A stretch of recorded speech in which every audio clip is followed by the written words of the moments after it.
capitale de la Corée du Nord depuis 1948. Royaume ermite ruiné, dynastie coupée du monde et d'Internet, dernier bastion communiste doté de la 4e armée du monde, les clichés ne manquent pas pour cette Corée.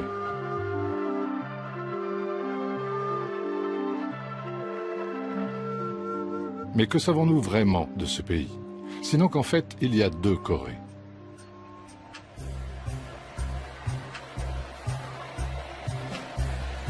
Séoul, capitale de la Corée du Sud depuis 1948.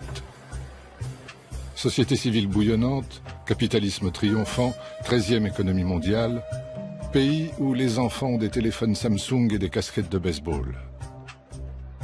Encore des stéréotypes. Comment raconter l'histoire de la Corée quand il y en a deux? Deux histoires, deux pays aux noms différents, deux États aux drapeaux incompatibles, aux sociétés opposées, séparés par 60 ans de confrontation.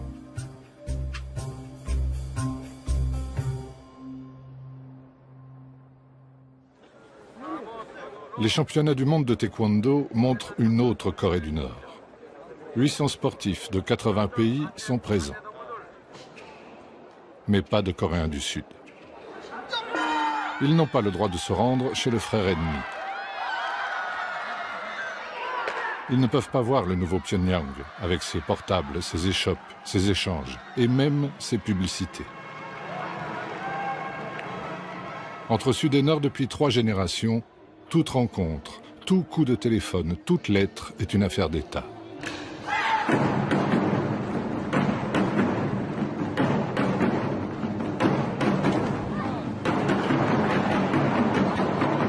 Au Sud aussi, le taekwondo est le sport national, comme le foot au Brésil. Les athlètes viennent du monde entier, mais pas de Corée du Nord. 45 millions de Coréens au Sud, 25 millions au Nord. Que partagent-ils encore? Des berceuses, des jeux, des rêves? Oui, ils partagent une chose. Chacun vit dans un demi-pays. Tous ont la division en tête.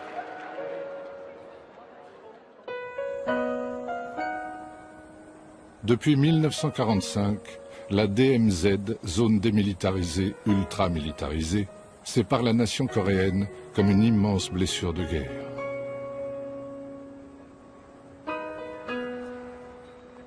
Pour comprendre comment on en est arrivé là, des Coréens du Sud et du Nord ont accepté de raconter ensemble leur histoire.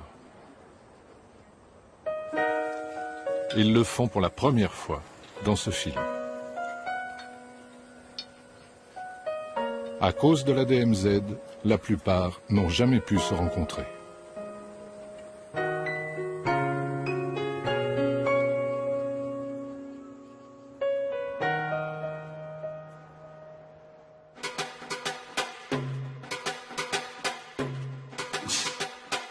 Au taekwondo, chaque mouvement a une signification. Celui-ci s'appelle Dangun. Dangun fut le premier Coréen, né selon la légende il y a 5000 ans, de l'accouplement entre le fils du ciel et une ours devenue femme. Ce mythe fonde l'idée d'une nation coréenne unie. En Corée du Sud, l'anniversaire de Dangun fut longtemps férié.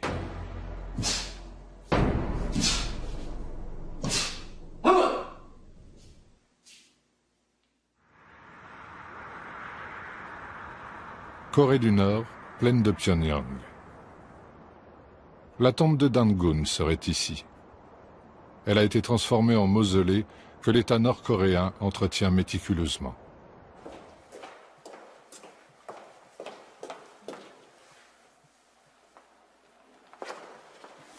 Ici, nous avons la boîte qui contient l'esprit de Dangun. Nos ancêtres ont créé des traditions autour de la figure fondatrice de Dangun. Tous les visiteurs viennent ici et réalisent que nous sommes un seul peuple descendant de Dangun, qui doit être réunifié. Nous parlons la même langue, nous habitons le même territoire, ça fait réfléchir.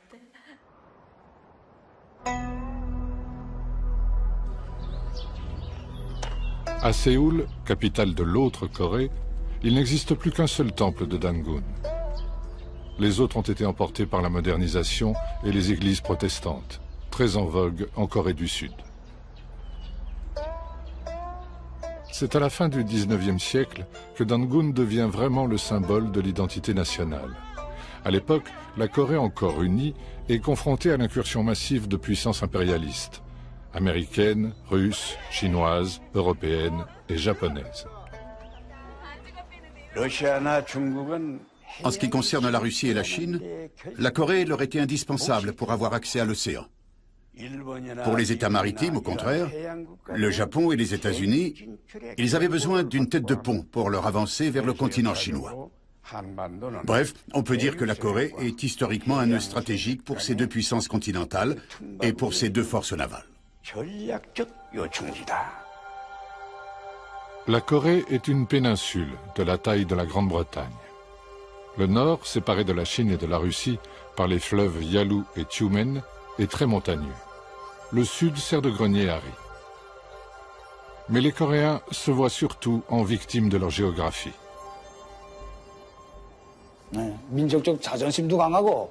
Oui, notre nation a un sens aigu de la dignité nationale et de la fierté. Nos ancêtres étaient courageux dans les batailles contre les agresseurs étrangers. Ils étaient patriotes, courtois et sages.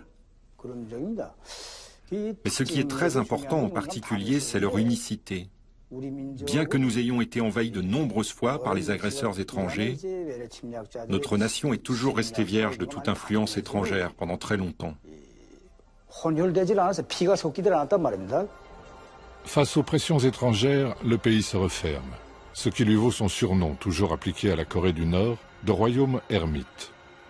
Pas de commerce, pas de missionnaires, pas d'occidentaux, pas de traités inégaux. En 1905, le Japon l'emporte sur la Russie. En 1910, il transforme le pays en colonie. L'Amérique laisse faire, se contentant des Philippines en contrepartie. Les Japonais portent les mêmes vêtements, ont les mêmes bateaux et les mêmes armes que les Occidentaux. Ils vont ouvrir cette contrée si reculée. Train direct de Busan à Paris, tout à l'égout, gaz de ville, tramway, téléphone. L'État japonais développe l'industrie, surtout dans le nord du pays. Des centaines de milliers de Coréens partent se former et travailler au Japon. La colonisation est brutale. Ceux qui résistent sont durement réprimés.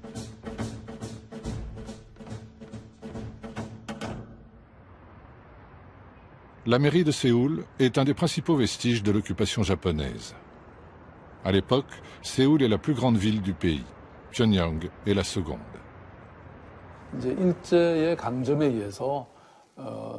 Sous la colonisation japonaise, Séoul a été modernisé de force.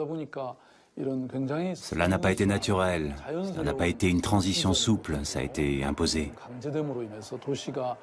Séoul n'a pas été capable d'avoir une croissance équilibrée, ce qui est très regrettable. Ce que retiennent les Coréens d'aujourd'hui, c'est la volonté japonaise d'annihiler leur identité. J'étais à l'école primaire dans un village montagneux de la province de Gangwon, qui est sur la côte Est. Même nos noms. Ils nous obligeaient à changer nos noms en japonais. Donc, nous devions utiliser des noms japonais à la place de nos noms coréens. Et ceux qui ne le faisaient pas, comme moi, se faisaient battre par leurs professeurs tous les jours. Les Coréens aiment porter des vêtements blancs. C'est notre tradition. Mais les policiers jetaient de l'encre quand ils voyaient des Coréens habillés en blanc. Ça a été appréciable de voir disparaître ces choses. Vraiment, les colonisateurs japonais ont tenté de priver les Coréens de leur identité nationale.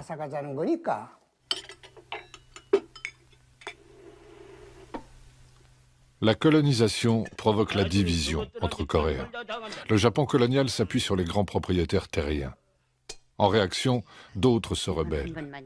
Comme le montre cette toute première fiction nord-coréenne de l'après-guerre. C'est un terreau révolutionnaire.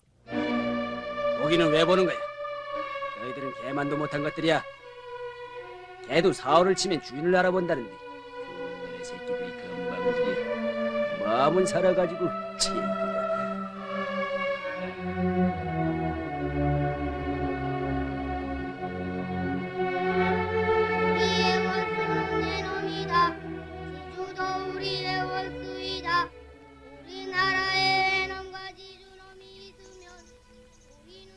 D'un côté, voilà donc des Coréens recrutés de gré ou de force dans la police et l'armée japonaise. De l'autre, des Coréens maquisards qui les combattent à la frontière entre la Corée et la Chine.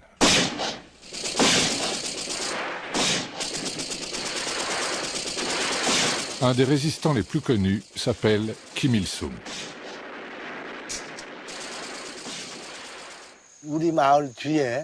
Assis par terre, j'écoutais des histoires racontées par les adultes aux enfants, parlant des résistants anti-japonais cachés dans les montagnes près de notre village. C'était l'époque de la bataille de Pochenbo, donc l'attaque de Pochenbo menée par Kim Il-sung en 1936. À ce moment-là, j'avais 6 ans. C'est la première fois que j'ai entendu parler de Kim Il-sung. Futur père fondateur de la Corée du Nord, Kim Il-sung est né près de Pyongyang. Ses grands-parents sont paysans. En 1920, son père, nationaliste et chrétien, a fui en Chine. Là-bas, Kim Il-sung milite avec la gauche nationaliste coréenne, adhère au Parti communiste chinois, avant de devenir un des chefs de la résistance anti-japonaise en Mandchourie. Sa maison natale est devenue un lieu de pèlerinage. Sa vie, une matière obligatoire pour tous les écoliers nord-coréens. 14 years old Comrade Kim Il-sung. So at this age, he left this Mangyongdae to liberate country. Beside his father, Mr. Kim Hyung-sik, and mother, Mrs. Kang Ban-so. Kim Il-sung began as a communist, but Kim Il-sung était un communiste, mais en Asie de l'Est, le communisme ne servait pas à résoudre des problèmes sociaux, mais à acquérir l'indépendance nationale. Il s'agit de mettre fin à la dépendance vis-à-vis de l'étranger et de créer un État puissant. Le communisme est-asiatique et le communisme coréen en particulier sont très nationalistes. This Mangyongdae not only native house, Comrade Kim Il-sung. It is our people's house. It is homeland of our revolution.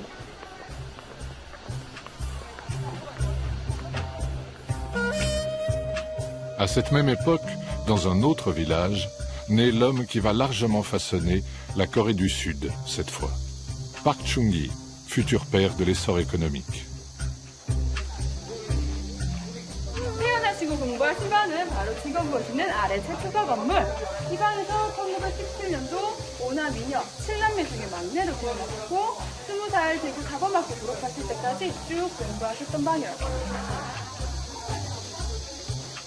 Park Chung-hee commence comme instituteur portant l'uniforme et le sabre japonais. Pauvre mais ambitieux, il saisit sa chance quand le Japon attaque la Chine. En 1937, il devient officier impérial en Mandchourie. Park Chung-hee et Kim Il-sung ont des vies parallèles très intéressantes. Park Chung-hee aussi a été en Mandchourie, mais dans des circonstances très différentes. Il est devenu officier de l'armée impériale japonaise. Donc, même s'ils sont issus du même milieu, d'une certaine manière, Kim Il-sung et Park Chung-hee se sont retrouvés des côtés opposés de cette lutte coloniale et anticoloniale. Il n'y a pas de preuve qu'ils aient combattu l'un contre l'autre ou même qu'ils aient été là-bas au même moment. Mais il est clair que Kim Il-sung considérait les gens comme Park Chung-hee comme ses ennemis, comme des Coréens collabos à la solde des militaires japonais.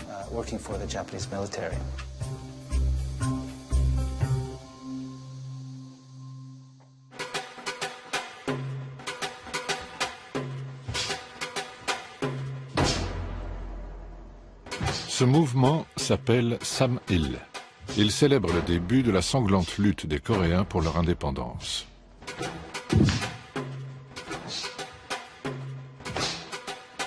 De 1937 à 1945, la guerre du Pacifique accentue les fractures entre Coréens. Mais lorsque le Japon perd la guerre, la Corée espère enfin retrouver sa liberté.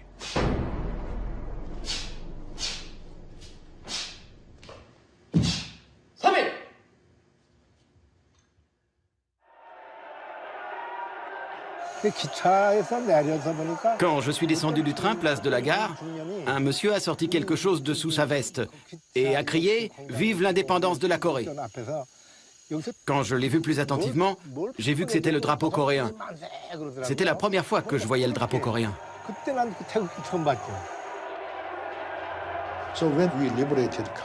Après avoir libéré le pays, tout le monde était très exalté.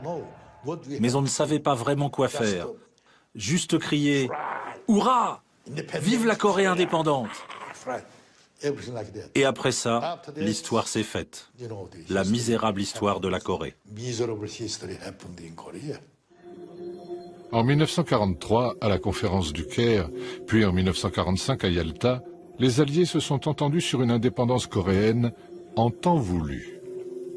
En attendant, la Corée sera mise sous tutelle américaine et soviétique. Suite à l'effondrement japonais, les troupes soviétiques arrivent par le nord. Comme convenu, ils laissent les Américains occuper la moitié sud du pays. Deux diplomates américains dessinent à la va-vite une ligne de démarcation nord-sud, le long du 38e parallèle, afin de récupérer Séoul en zone américaine. L'Allemagne a été divisée car c'est elle qui a commencé une guerre agressive. Et elle l'a perdue. Nous, notre division nous a été imposée par des puissances étrangères. Nous n'y étions pour rien.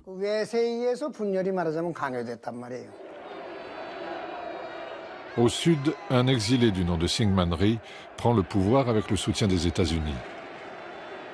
Ensemble, ils entreprennent d'écraser les comités populaires qui ont émergé un peu partout au sud, quitte à réhabiliter pour cela d'anciens collabos pro-japonais dans l'armée et la police. De 1945 à 1948, les organisations syndicales s'opposaient au commandement militaire américain. Les fermiers se révoltent contre la présence américaine, qui échoue en particulier à distribuer correctement la nourriture ou à faire avancer la réforme agraire. L'opposition ouverte entre gauche et droite se radicalise. La tension est très forte et finalement le commandement militaire américain a pris fait et cause pour la droite. La répression fera des dizaines de milliers de victimes.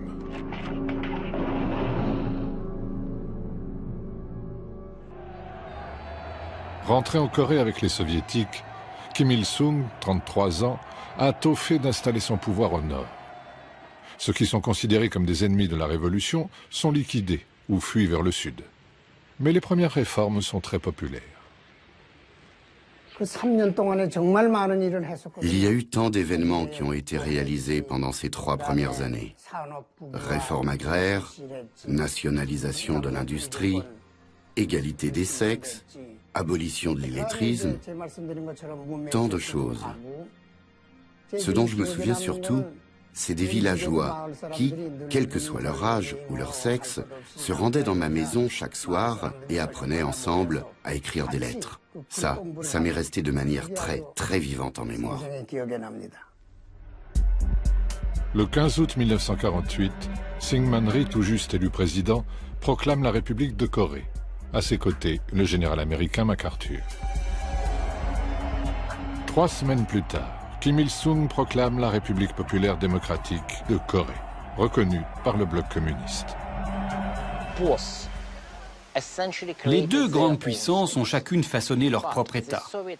Mais le contrôle soviétique sur le nord était significativement plus strict que le contrôle américain sur le sud. Maintenant que les archives ont été déclassifiées, nous savons que la plupart des déclarations des hommes politiques nord-coréens devaient être préapprouvées par l'ambassade ou le gouvernement soviétique. La constitution nord-coréenne a été corrigée par Staline lui-même.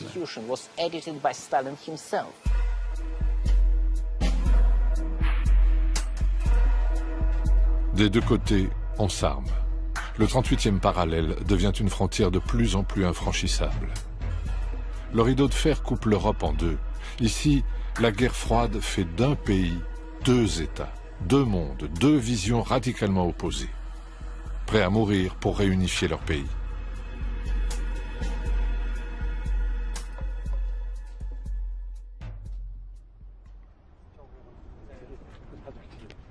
La guerre de Corée a commencé le 25 juin 1950. Pour les Coréens du Nord, ce sont les États-Unis les fauteurs de guerre.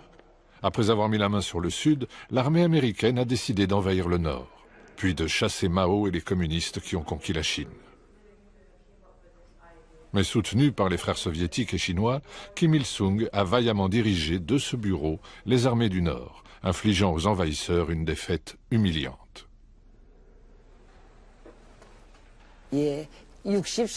J'ai servi dans l'armée pendant 63 ans. J'ai 84 ans. La guerre de Corée a été causée par les impérialistes américains. Mais notre peuple s'est battu pour la réunification. Au début, nous sommes partis jusqu'au sud pour la libération, pour que toute la Corée puisse vivre sous un même toit, comme une famille.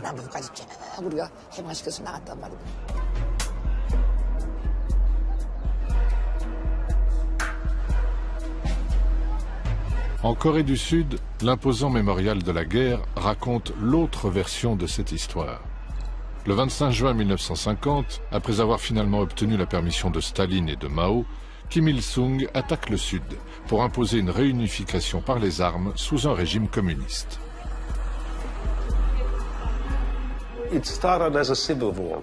Cela a commencé comme une guerre civile, ça j'en suis sûr. Tant le Nord que le Sud s'étaient préparés à la guerre. Mais il s'est trouvé que le Nord était mieux préparé, et il a attaqué en premier, pour prendre le pouvoir et unifier le pays.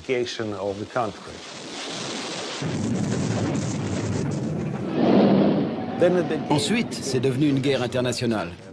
Le conflit s'est inscrit dans la guerre froide, avec d'un côté l'URSS et la Chine, et de l'autre côté les États-Unis et les Occidentaux. Pendant l'été 1950, presque toute la Corée du Sud est envahie par ceux qu'on appelle les Rouges, sauf la région de Pusan, dans le sud-ouest.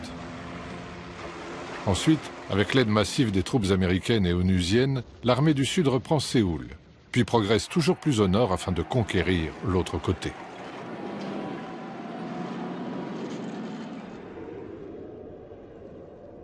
Décembre 1950. Les premiers GIs arrivent à la frontière entre la Corée du Nord et la Chine. À Pékin, Mao l'a plusieurs fois répété. Les troupes américaines aux portes de la jeune Chine communiste sont un casus belli. Quand les États-Unis ont attaqué notre pays, la Chine nous a envoyé ses fils et ses filles, et même le fils du président Mao. On pensait qu'une Corée du Nord plus puissante grâce à notre soutien empêcherait les Américains et les Sud-Coréens de s'approcher de notre frontière. Connaissez-vous le chant de l'armée des volontaires? Vaillants et remontés, franchissons le fleuve Yalu. Défendons la paix et la patrie. C'est pour protéger chez nous. Des centaines de milliers de volontaires chinois prennent la relève des Nord-Coréens épuisés. Le fils aîné de Mao sera tué au front.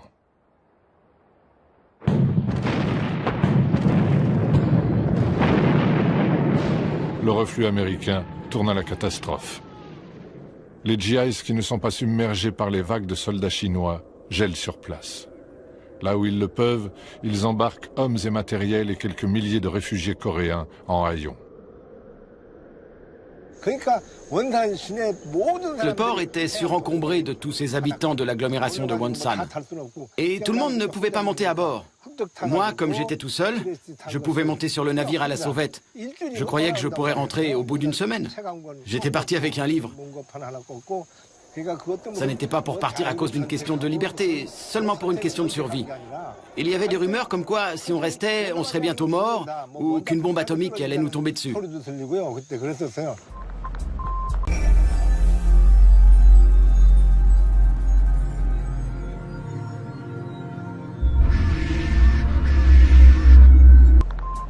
Car c'est dans ce chaos que l'arme nucléaire apparaît pour la première fois en Corée.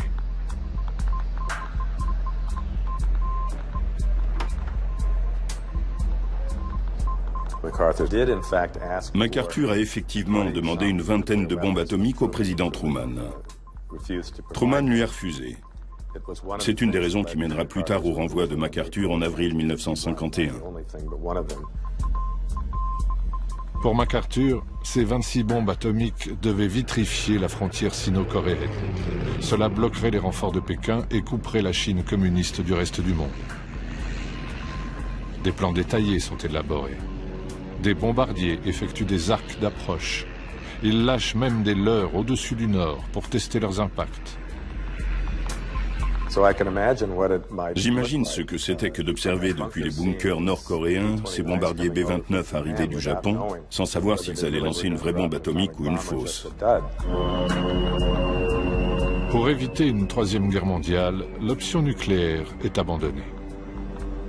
À l'été 1951, le front se stabilise plus ou moins à son point de départ. La guerre devient une guerre de tranchées. Pour faire plier la Chine et la Corée, le bombardement systématique du Nord commence. L'US Air Force a répertorié les destructions par bombardement. Les chiffres sont clairs. En moyenne, elles étaient plus importantes en Corée du Nord qu'au Japon et en Allemagne pendant la Seconde Guerre mondiale. Les Coréens du Nord ont perdu très tôt le contrôle du ciel. Alors ils ont commencé à s'enterrer. On trouvait sous terre des industries, des écoles, des usines et même des pistes de décollage.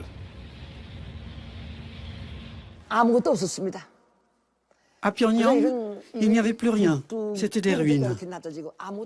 Il n'y avait plus une seule maison debout.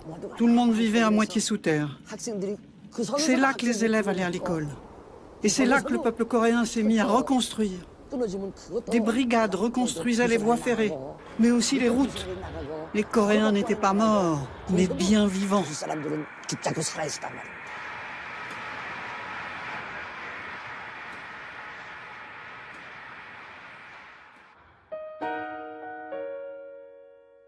La Corée du Sud est tout aussi ravagée.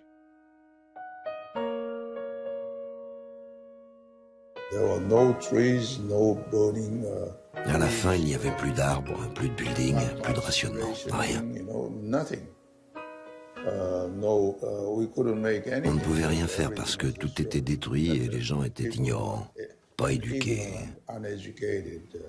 Et au printemps, chaque année, il n'y avait plus rien à manger. C'était une époque très difficile. Personne n'arrive à imaginer ça aujourd'hui. En 1953, Staline meurt. L'étau de la guerre froide se dessert. Coréens du Nord, Chinois et, au nom de la Corée du Sud et de l'ONU, les Américains, signent un armistice, mais pas de traité de paix.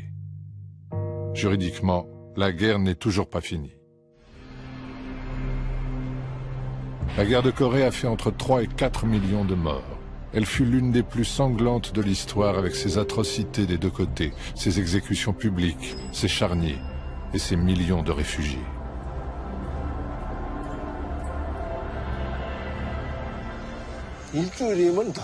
Je suis donc arrivé à Busan, en Corée du Sud, en me disant que je rentrerai chez moi après une semaine.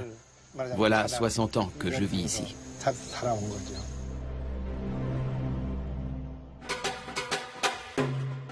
Ce mouvement s'appelle Juche. Idéologie politique de la Corée du Nord, le Juche affirme que les Coréens sont maîtres d'eux-mêmes et de leur destin. La nation s'incarne naturellement dans le leader suprême. Ce mélange d'autosuffisance et d'autodéfense, très différent du marxisme orthodoxe, résonne fortement chez les Coréens. Au sud, le Juche est strictement interdit, mais ses dirigeants cherchent eux aussi une voie nationale autonome.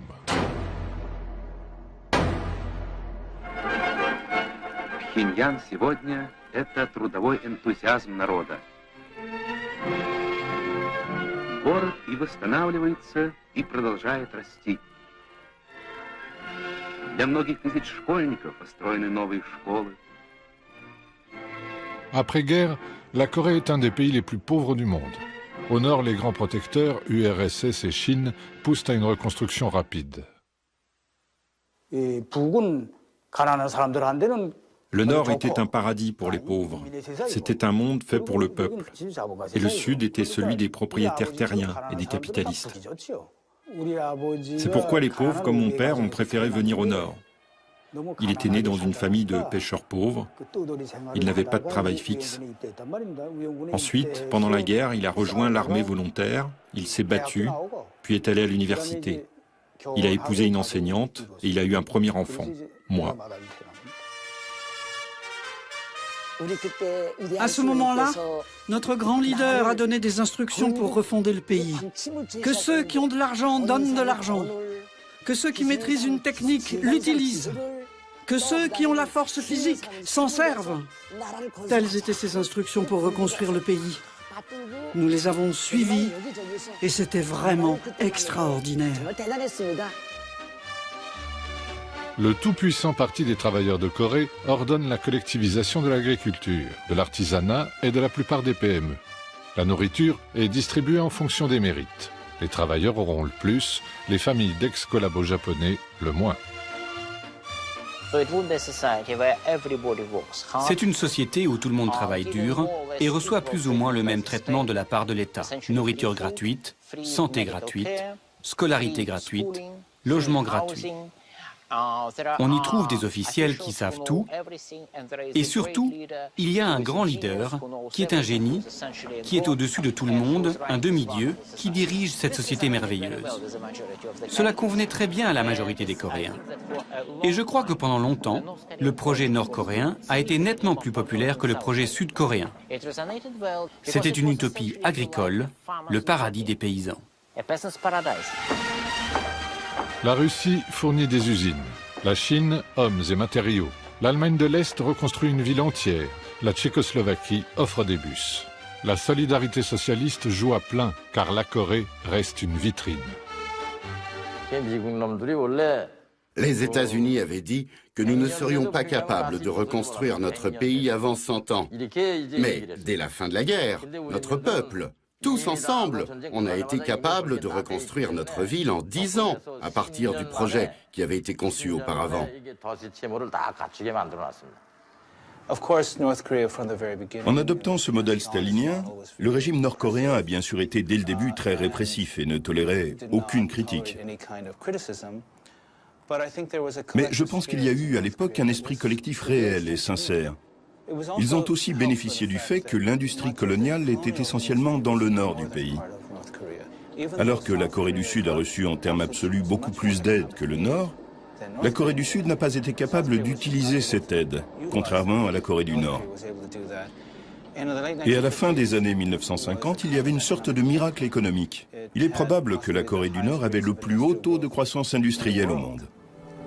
Seoul today has regained much of its former stature among the national capitals of the world. Where snipers once hid, the housewives of Seoul calmly do their shopping. Yet the task of reviving Korea completely, or even of Seoul alone, is still far short of completion. More than 1 million homeless people remain. Nearly 100,000 orphans must be cared for.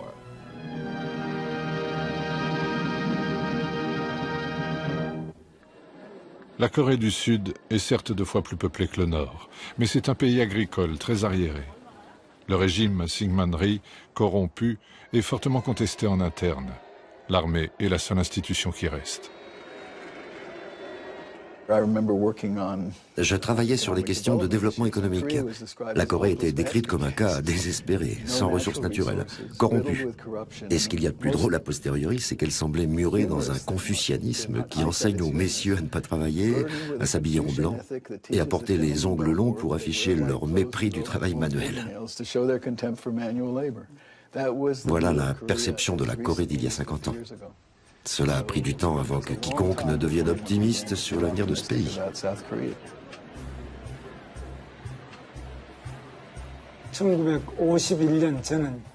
Je suis né en 1951, pendant la guerre.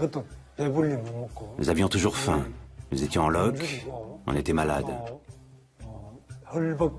Et si on était malade, il n'y avait aucune chance de pouvoir aller dans un hôpital, car il n'y en avait pas.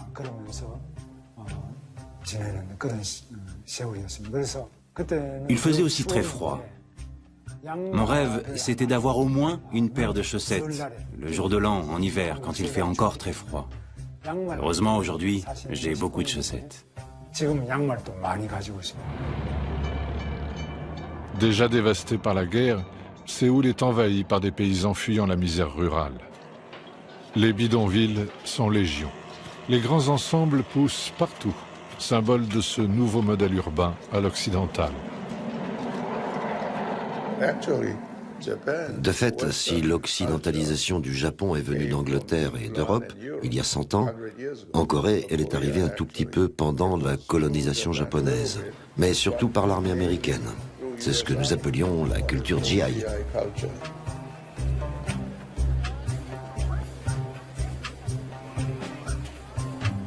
Ceux qui croient en leur pays sont les premiers entrepreneurs sud-coréens.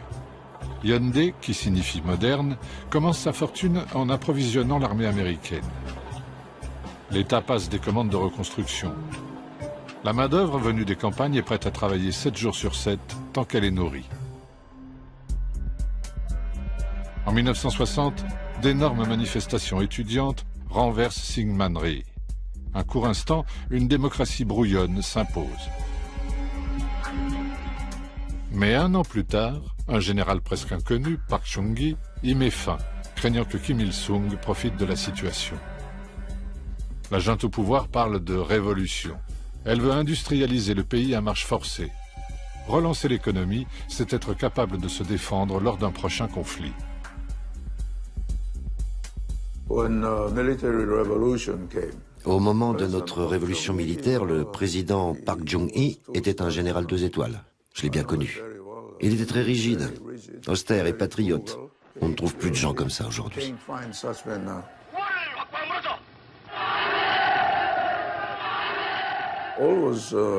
Tout l'enjeu, c'était la compétition avec la Corée du Nord. Nous avions 600 000 hommes sous les drapeaux, et à cette époque, il y avait encore beaucoup de divisions américaines dans notre pays. Il y avait aussi beaucoup d'aide militaire. Il fallait défendre notre pays car on ne savait jamais. Nous avions toujours à l'esprit la Corée du Nord.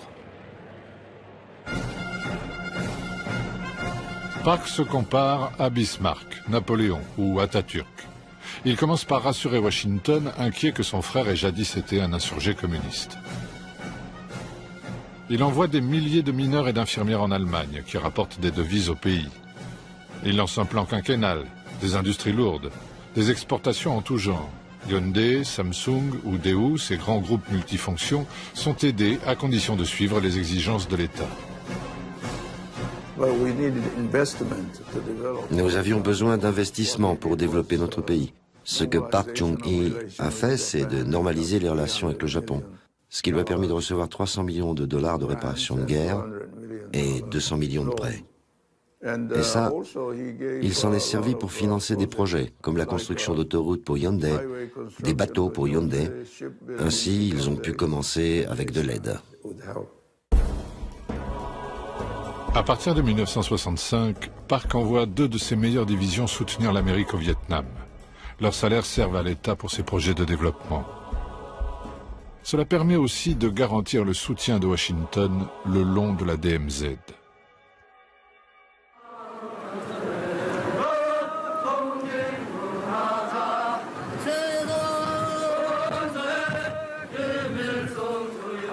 Au nord, l'omniprésent Kim Il-sung a assis son pouvoir interne en éliminant les factions pro-soviétiques et pro-chinoises. Son objectif, ne plus dépendre des grands voisins. La rivalité sino-soviétique est la meilleure chose qui lui soit arrivée. Elle lui a permis d'obtenir des financements fréquents de la Chine et de la Russie en récompense de sa neutralité. Il a très bien joué de l'un contre l'autre. C'était une politique excellente, il était un maître de la manipulation, et ce fut, je dirais, un très grand succès. Cette volonté farouche d'autonomie fait de lui un héros des pays non alignés. Indonésie, Yougoslavie, Madagascar ou encore le Cambodge, dont le roi passa 2 ans en exil à Pyongyang. La politique, l'idéologie ici, ce n'est pas le marxisme-léninisme, ce n'est même pas le communisme, c'est le Kim Il-sungisme qui est caractérisé par le juche. Le juche, ça veut dire compter sur soi-même, sur ses propres ressources, sur ses propres efforts, sur ses propres sacrifices pour développer, défendre le pays. C'est ça qui est beau. Pendant 20 ans, l'économie planifiée tient ses promesses. Même la CIA est impressionnée par le nombre d'écoles et la réduction de la pauvreté.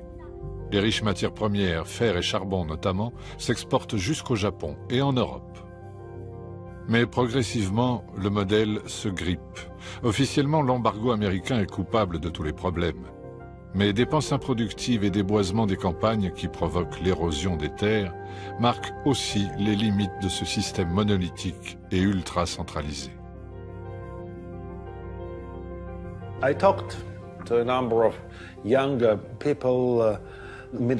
J'ai parlé avec un certain nombre de jeunes de la nomenclatura à l'époque. Ils avaient une vision très manichéenne du monde. Voici les qualités qui étaient privilégiées pour faire carrière dans le système nord-coréen. Être sincère dans la conviction que la cause est juste, refuser tout compromis avec l'ennemi, être prêt au sacrifice, tenir une ligne très dure, ne pas hésiter, être obéissant. C'est comme ça qu'on faisait carrière.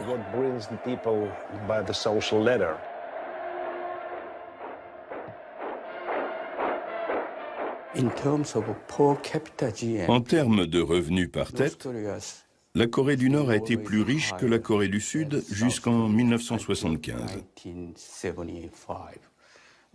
C'est en 1975 que nous avons atteint tous les deux, Nord et Sud, environ 500 $ par tête de revenus annuels. À cette époque-là, c'était beaucoup d'argent pour la Corée. À cette époque, la Corée du Sud s'est en effet ouverte internationalement. Suite au premier choc pétrolier, les grands groupes se lancent dans l'exportation massive d'acier, de bateaux, de voitures, mais aussi de main-d'œuvre docile et bien formée. Hyundai envoie 160 000 travailleurs au Proche-Orient, ces chantiers lui rapportant jusqu'à 10 milliards de dollars par an. La croissance explose. Cela va devenir le modèle coréen, du Sud cette fois.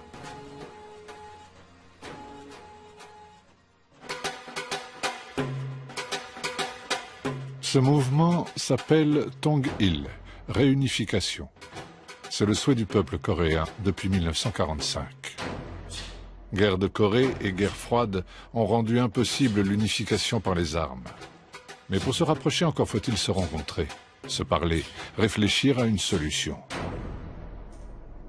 Ce qui n'a rien d'évident quand le 38e parallèle reste hermétiquement fermé.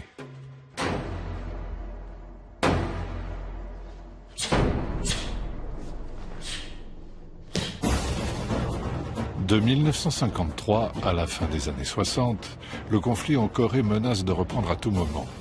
Les escarmouches sont nombreuses, les espions partout. En 1968, on craint même une extension de la guerre du Vietnam. Un commando nord-coréen envoyé pour assassiner Park Chung-hee arrive jusqu'au palais présidentiel de Séoul. Le 21 janvier 1968, un commando nord-coréen est arrivé de Pyongyang jusqu'ici, juste derrière cette maison, dans l'arrière-cour de notre résidence présidentielle. Les Sud-Coréens les ont capturés après de violents combats. Suite à cet événement, beaucoup de Sud-Coréens ont fui la Corée et se sont installés aux États-Unis. Et les autres ont commencé à amasser, vous savez, des nourritures instantanées, des pâtes, etc., dans l'attente d'une nouvelle guerre. Vraiment, l'insécurité était inséparable de notre mode de vie coréen des années 1970. Sur les 31 membres du commando, 30 sont tués ou se suicident avant d'être capturés. 2 jours plus tard, le bateau espion américain Pueblo est intercepté par la flotte nord-coréenne. Capture humiliante, qui reste un haut fait de la guerre froide pour la Corée du Nord. Les Américains essayaient à nouveau d'occuper notre pays. C'est pour cela qu'ils avaient envoyé le bateau espion Pueblo, mais il a été capturé par notre marine héroïque. Après 1 an, nous avons libéré l'équipage du bateau, ce qui signifie que l'affaire Pueblo était au cœur de l'actualité pendant toute cette année. C'était ma première année au service militaire. Toutes ces scènes ont été filmées à l'époque. Elles se trouvent dans les archives ici. Parmi les soldats qui ont été libérés, il y en a un qui avait peur d'être à nouveau attrapé. Il regardait tout le temps derrière lui, provoquant l'hilarité générale. Il y a beaucoup de scènes drôles de cette libération.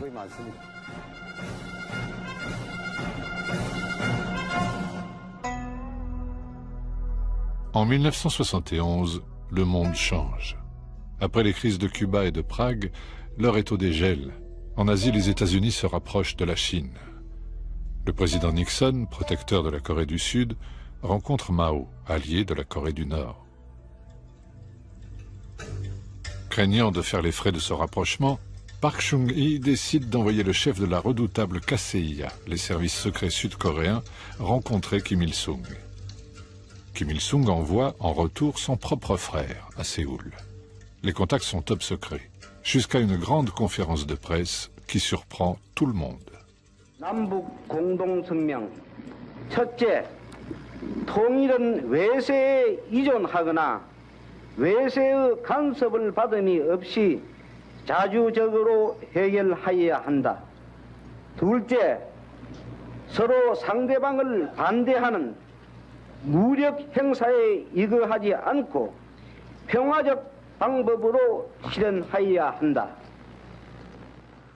Au nord, la réunification reste un thème très porteur. Pyongyang a accepté l'existence de deux systèmes. Comme le montre cette fresque, Kim Il-sung propose dès 1970 un État fédéral pour chapeauter nord et sud, si différents. C'est ce que promeut sa diplomatie à travers le monde. Ce premier contact durable et de haut niveau provoque une vague d'espoir immense. Croix-Rouge du Nord et du Sud se rencontrent dans les deux capitales. Un téléphone rouge est installé. Mais malgré ces efforts, chaque côté continue aussi de se renforcer.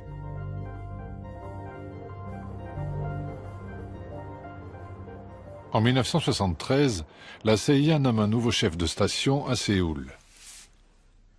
Son contact local était le bras droit de Park Chung-hee, Lee Woo-rak lui-même. Je l'ai appelé. Alors, comment c'était d'être en face de votre ennemi de toujours? Et il m'a dit, c'est un homme très fort. C'est un sacré bonhomme. Il est le seul à décider. Il était très positif.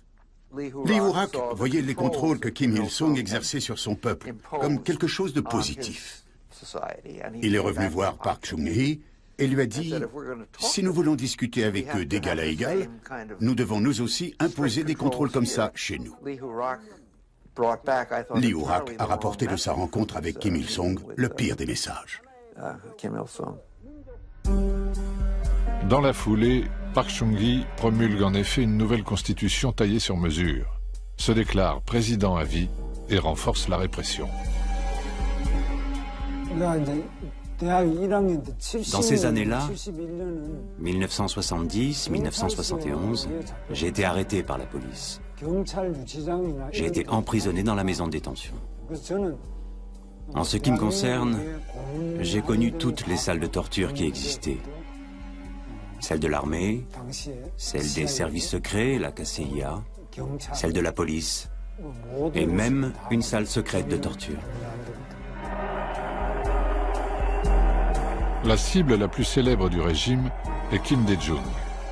Cet opposant de gauche, très populaire, a failli remporter les précédentes élections contre Park Chung-hee.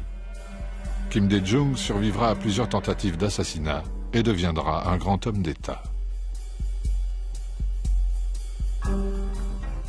Mais la réalité violente de la péninsule a tôt fait d'emporter les rêves d'un rapprochement rapide. En 1974, lors d'un discours de Park, un homme a tenté de tuer le président. Son garde du corps réplique. Madame Park est tuée par une balle perdue. Le Sud accuse le Nord d'être derrière le meurtre. La peur est de retour.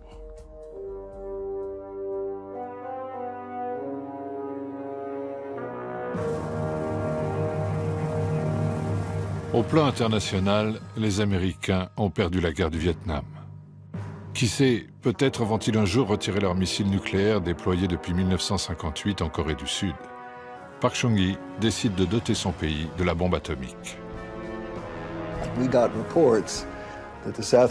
Nous avions des informations sur les Coréens du Sud en train d'acheter une usine de retraitement nucléaire en France. De quoi transformer le combustible en plutonium de qualité militaire. Bien sûr, les Coréens nous disaient que ce n'était pas pour des armes, mais à usage civil et autres bêtises. Donc, nous avons contacté le gouvernement français, on leur a dit « Écoutez, nous avons toujours 40 000 hommes le long de la DMZ. S'il vous plaît, ne déstabilisez pas la situation. » Le contrat a finalement été annulé.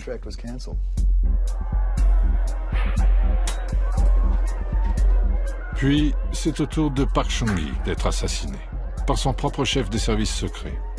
Les raisons restent mystérieuses. La foule pleure celui qui l'a aidé à sortir de la misère.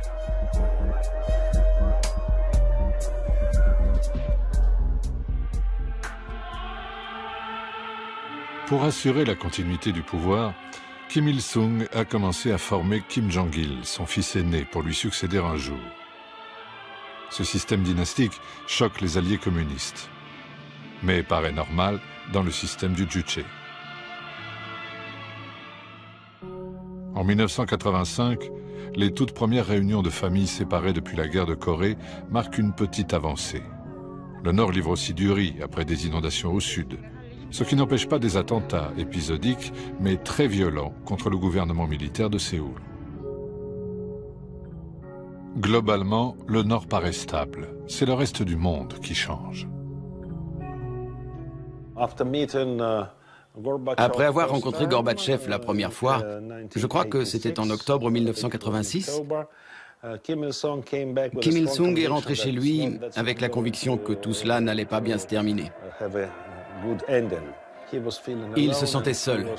Il était assez expérimenté pour comprendre que personne n'allait le défendre une fois que le système socialiste allait changer.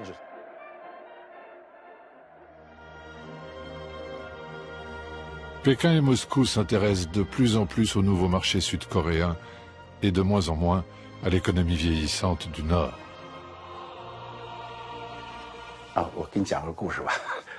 Je vais vous raconter une histoire vraie. Mao avait offert des chasseurs MiG-25 à la Corée du Nord. Après un certain temps, il fallait faire une révision générale de ces avions. Mais à cette époque, la Chine s'était déjà convertie à l'économie libérale. L'usine chinoise leur dit donc « Nous pouvons le faire, mais qui va nous payer ?» La Corée du Nord répond « Les avions ont été offerts, la révision est-elle payante? Sommes-nous encore des frères ?» Un rapport est fait à l'attention de Deng et devinez ce que Deng répond. Maintenant, nous sommes aussi des marchands d'armes.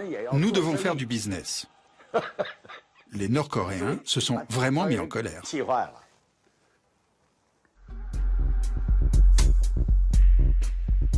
Au même moment, au sud, 10 ans d'émeutes, de massacres et de manifestations font enfin céder les militaires. En 1987, Séoul organise ses premières élections présidentielles libres. L'année suivante, les Jeux Olympiques sont vécus comme la consécration de cette ouverture. Ces Jeux Olympiques ont donné aux Coréens confiance en eux-mêmes et les ont rendus fiers. Ils se sont ouverts au monde. C'est en cela que les Jeux Olympiques de Séoul ont été tellement importants. Aucun pays socialiste n'a suivi le boycott exigé par le Nord, hormis Cuba. L'équilibre de la guerre froide est en train de se modifier, mais la Corée unie reste un rêve lointain. Ailleurs dans le monde, même en Europe, la guerre froide s'est terminée à ce moment-là. Mais dans la péninsule coréenne, elle continue toujours.